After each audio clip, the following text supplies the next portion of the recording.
Isten hozta a csatorna nézőit és látogatóit. Nagyon Sziasztok. Sziasztok, hogy itt lehetek. Zoli, köszi már, hogy beengedtél a én köszönöm.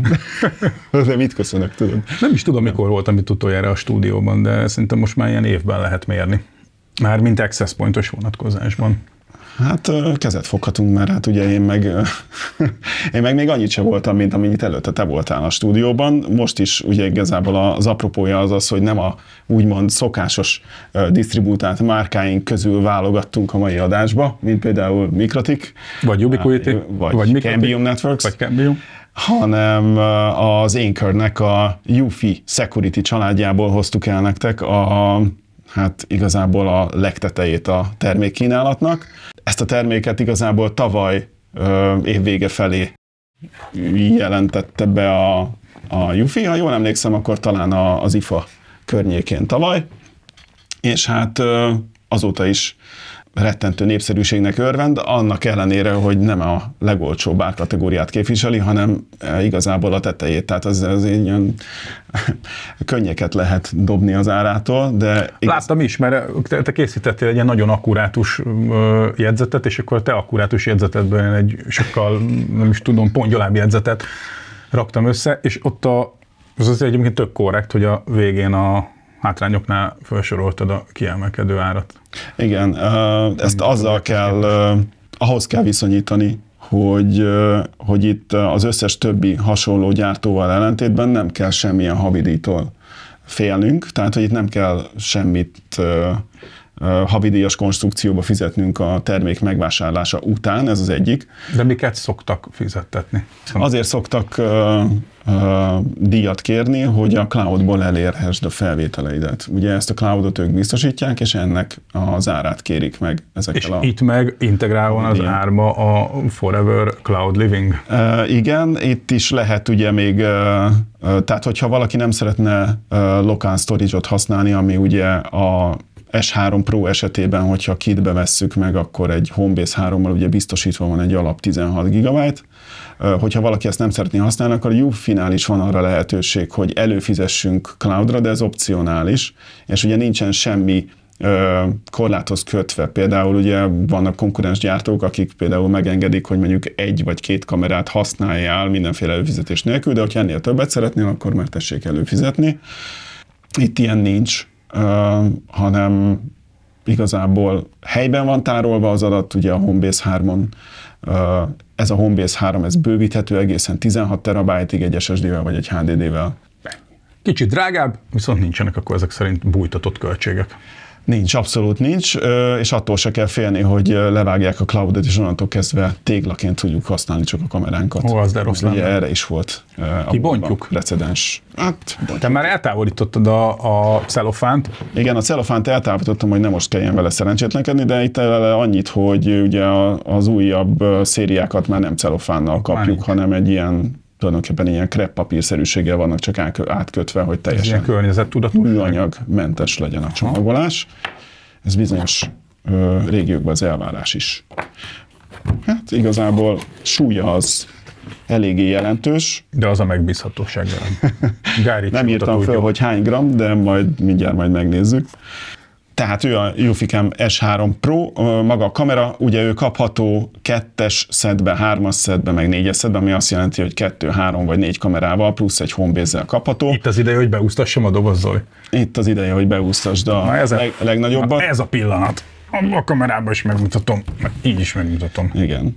Látható, hogy van két, hát nem éppen floodlight erősségű világító, vagyis hát fényforrás, de ez pont arra alkalmas, hogy például, hogyha mozgást érzékel, akkor fölkapcsolhathassuk az applikációból, ami ugye plusz az előzőkhez képest, ugyebár ugye már a UFICAM 3-on is ugye rajta volt ugye a szolárpanel, ezen egy 2.0-ás verzió van. Elviekben, hogyha 1 óra napsütés éri, és előtte föl volt töltve a kamera, akkor soha nem kell levennünk majd az adott pozícióból tölteni.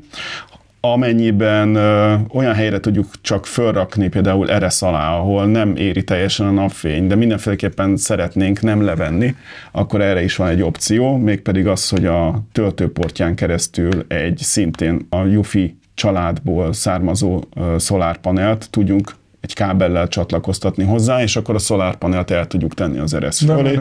De itt pont emiatt a kis kiállás miatt pont meg tud állni. Ami még plusz benne, az pedig, hogy nem csak egy infravörös érzékelő van benne, ami a mozgást detektálja, hanem van benne egy radar is. Ezáltal ugye ilyen a gyártó állítása szerint ugye 98%-ban ki tudja szűrni azokat a fals mozgásokat, amik ugye az előző és konkurens kamerák ugye még mindig bejeleznének mozgásnak. 4K-s a kamera, és hát az éjszakai mód az valami fenomenális, ugyanis hát most a Eufy ezt Max Color Visionnek hívja, szinte nappali képet tud csinálni 4K felbontásban. Természetesen ugyanúgy megtalálhatók ugye a Homebase 3 miatt az AI funkciók, mint például az arcfelismerés, az, hogy be tudjuk állítani, hogy mondjuk autót érzékeljen, állatot érzékeljen, és akkor ezeknek milyen riasztási fokozatai legyenek. De rendszámot például nem? Rendszámot még nem, de erre van jövőbeni ígéret a gyártótól. Hogy az csak egy szoftveres kérdés. Hát valószínűsítem, igen. A közeljövőben talán számíthatunk erre is, hogy a rendszám felismerés. Mivel, hogy a szenzor meg maga az, hogy 4K-s, ugye, és az éjszakai látás, ugye, és a 8-szoros digitális zoom erre képessé teheti. Nyilván itt a saját portfóliónkban nem egy ubiquity szinten, ahol ugye dedikált ugye LPR kamerával akár 70 km/h sebesség mellett is le tudja olvasni ugye a rendszámot. Az mennyire reális? Erre valószínűleg egy Eufy-nál nem fogunk számítani. Amikor 70 km/h közelíted a garázsajtót? Hát ez igazából csak arra, hogy nem csak ugye egy sorompó felnyitásnál, egy rendszámfelismerésnél fontos ez, hanem közút, mondjuk egy épület környezetében. Uh-huh. Szóval itt az AI funkciók arra, nem is az, hogy korlátozódnak, hogy az AI funkciók igazából ugye arcfelismerésre, ugye itt be tudjuk állítani a családtagjainkat, és akkor arra semmiféleképpen nem kapunk mondjuk értesítést, mert mondjuk kiszűri, hogy mondjuk a családtagunk van éppen a kamera látóterébe. Ugye a Homebase 3-ból kifolyólag ő képes arra, hogy több kameraképen keresztül egy adott személyt tudjon figyelni, és ebből egy videót tud létrehozni. Tehát, hogy ilyen vágásokkal tudjuk követni az adott személyt ugye a kameraképeken, és ezt így küldi el nekünk értesítésbe, hogyha be van állítva, hogy erről küldjön értesítést. A Eufy-nál az utóbbi szériában, ugye, mert ugye a 2C és a Eufy Cam 2 Pro még HomeKit kompatibilis volt, ugye utána ezt a gyártó valamiért elhagyta, és ugye ez...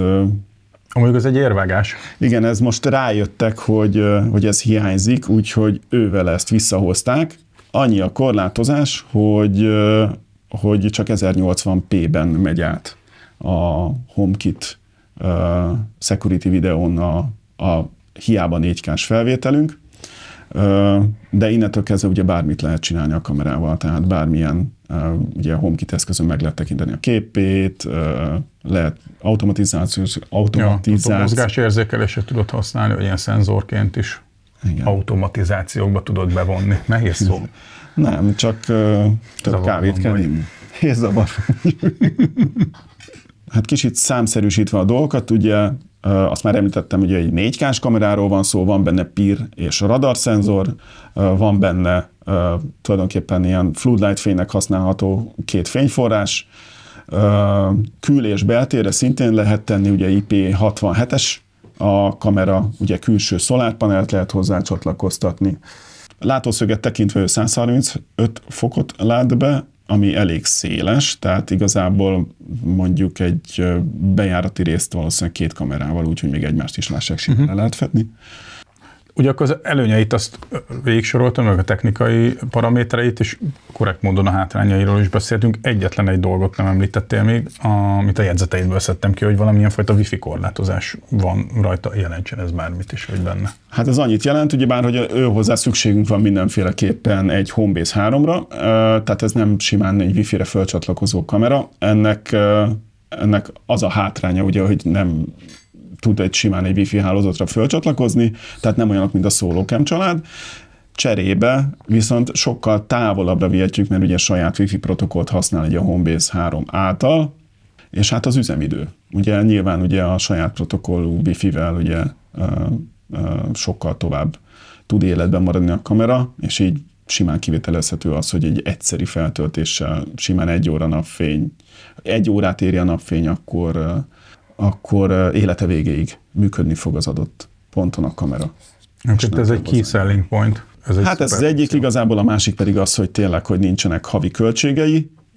A Homebase 3-ban alapból van egy 16 gigás tároló, ami hát, hogyha valaki nagyon sok mozgást érzékelő környezetben van, akkor ez viszonylag gyorsan betelhet, de hát erre simán ugye van egy SSD HDD megoldás egészen 16 terabájtig, ugye, amit tud fogadni a Homebase 3, úgyhogy azt hiszem, meg jól kell paraméterezni a beállításokat, tehát a mozgás érzékelés. Hát, de én tudod, vannak olyan szituációk például, hogy mindenféleképpen el fog menni a ház előtt, mondjuk úgy látja, hogy mondjuk sok autó, vagy sok személy megy el, sokszor kell. Ugye nyilván ugye az axis kameráknak az a hátránya, hogy folyamatos felvételre ugye nem képes.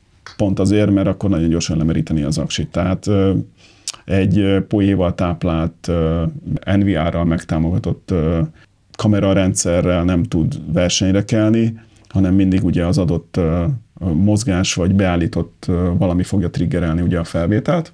De hát lehet olyan szituáció, amikor ugye ez nagyon sűrűn történik meg, mondjuk több kamerával, mondjuk egy 4-es szettel, mondjuk sok irányba, sok helyen vannak mozgások, akkor ez a 16 gigabyte, ez nagyon gyorsan betudta. Meg hát ugye a kategóriának óriási előnye, hogy retrofit módon telepíthető. Tehát ahol még nincs kamerarendszer, de már réges-rég befejeződött az építkezés, ugye nem kell kábelezni, hanem ezt egész egyszerűen a felfogatását tud valahogy megoldod a falon. Igen, még sok helyen mondják, hogy milyen jó lenne, hogyha még lenne benne egy 4G-s backup, de erre van saját házon belül megoldás a Eufy-nek, hogyha valakinek ez igény, akkor az S330-al ezt meg tudja oldani. Az ráadásul egy mozgatható optikával rendelkező kamera. Azt még talán nem említettem, hogy 8-szoros digitális zoom van a kamerában. Hát és igazából őróla ennyit. Elérhetőség? Tehát ezt most így meg lehet venni, meg még nem ezt tudom hány darabot. Igen, nagyon sok helyen meg lehet venni, nagyon sok retail és ITL partnerenknél ugye elérhető. Igen, tessék keresni a viszonteladó partnereinknél. Igen, mind a plusz kamerát, mind pedig a 2-es, 3-as és a 4-es kitet. Zoli, kösz, hogy bevezettél minket ennek a csodálatos terméknek a kulisszatitkaiba. Ez mint én rákívántam.